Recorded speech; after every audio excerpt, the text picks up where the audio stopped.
She wasn't supposed to look him in the eyes, but she did, just for a second, long enough to know that something was wrong, deeply, terribly wrong. Commander Kale of the Virexian Diplomatic Corps stumbled as he stepped down from the landing ramp, tall and silver-eyed, his usually fluid posture jerking unnaturally. Captain Rhea Morgan, elite security detail for Earth's interplanetary envoy course, felt the air shift before she saw the red seep through his robe. Blood, not the usual luminescent Virexian blue, but a deep dark maroon. The wrong kind. The kind that said something was very, very human. She reached for her cum but hesitated. Protocol was clear. Bodyguards were not to interfere with diplomatic personnel, unless given express permission by both human and alien governing parties. But Kale was staggering now, one hand gripping his side, the other held up as if to ward off unseen attackers. Rhea's instincts took over. She stepped forward. "Commander Kale," she said, her voice low but urgent. "You're injured. Let me assist." "Stay back," he managed, breath ragged. They can't see." "Not yet." Then he collapsed. It all happened too fast. His long limbs tangled in his cloak.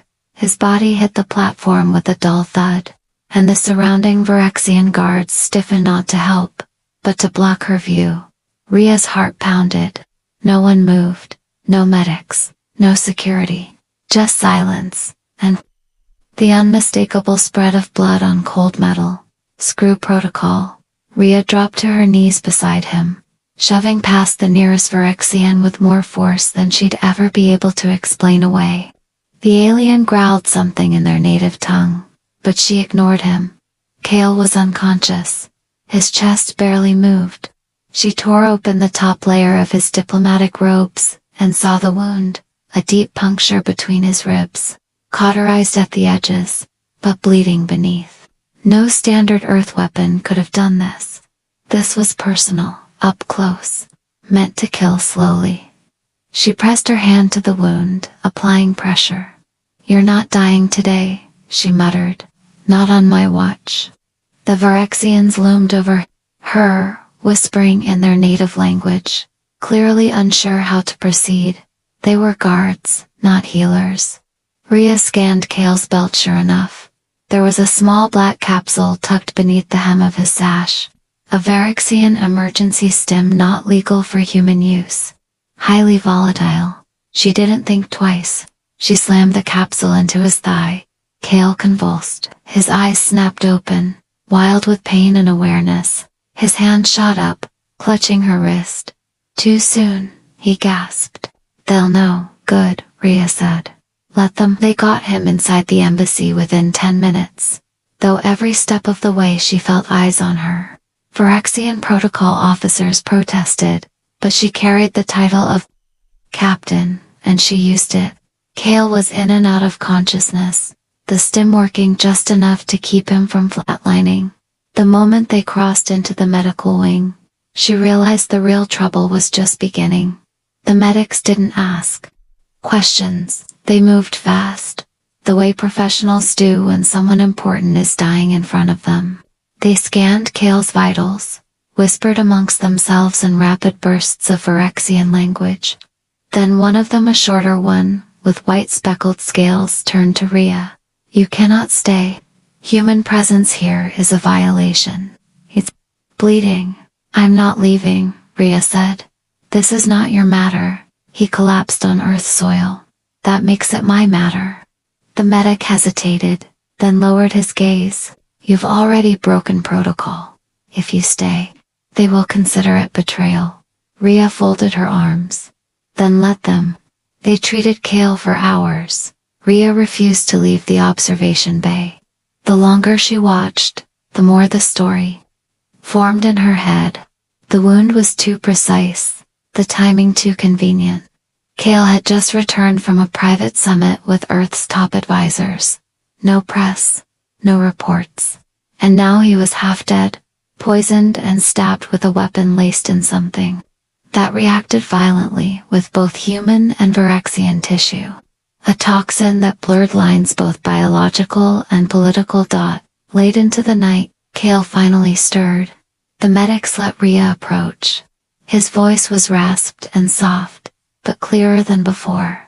"You broke the law," he said, not unkindly. She crouched beside the bed. "You're welcome." His lips curled slightly, a smile, a grimace. "Hard to tell." "You saw," he continued. "You know this wasn't an accident." "I do," Rhea said.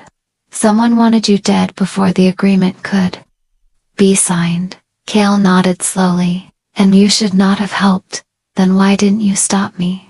He looked at her, and this time she saw the truth in his gaze. Alien, yes, but weighted with something strangely familiar. Guilt, trust, something deeper, because you were the only one who didn't look away. The next day the storm hit. Earth's ambassador demanded an inquiry. The Virexian delegation filed an official complaint against Rhea's interference. News outlets ran sanitized versions of the incident. Minor diplomatic incident, they called it. Rhea watched the footage in silence. Kale beside her, seated upright in a hover chair. Still weak, but alive. "You'll be court-martialed," he said quietly. "Or worse." "I've been worse," she replied. He gave a soft laugh. "Still, I owe you." "Then help me prove it wasn't random. Someone inside your own circle wanted this. And I think they're still here." That was the moment Kale's mask slipped. He said nothing, but the slight narrowing of his eyes told her everything. He knew, or at least suspected. But if he said it aloud, it would start a war, so she said it for him. "I'll find out with or without your permission. You'll be risking everything." She stood. "So did you when you stepped off that ship." In the days that followed, Rhea went dark off-grid, off-record, tracing Kale's last known meetings, security logs, and encrypted transmissions. What she found was damning. A hidden communique between a Virexian official and a rogue Earth faction opposing the Alliance. They had coordinated a hitmake. It looked like a malfunction. Blame it on a human oversight. Disrupt the trust just enough to postpone the treaty indefinitely. She returned to the embassy with the proof. The Virexians tried to block her. This time, Kale himself overruled them. He stood shaky but upright and addressed both Earth and Virexian leadership in a closed-room session. Rhea handed over the data. Every encrypted message and time-stamped plan. There was no denying it. The official in question, a high-ranking Virexian trade delegate, was escorted away, screaming treason in both languages. Afterward, the room emptied, leaving only Kale and Rhea. "You've changed everything," he said. "Just doing my job?" "No," he replied. "You broke protocol. You bled for someone not your own. You chose something greater." She looked at him. "So what happens now?" Kale took a long breath. "Now, we sign the treaty, and then we rewrite the rules." He reached out, not formally, not diplomatically, but like a man reaching for someone he trusts.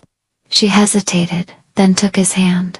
Warm, steady, alive. It wasn't peace, not yet, but it was the start.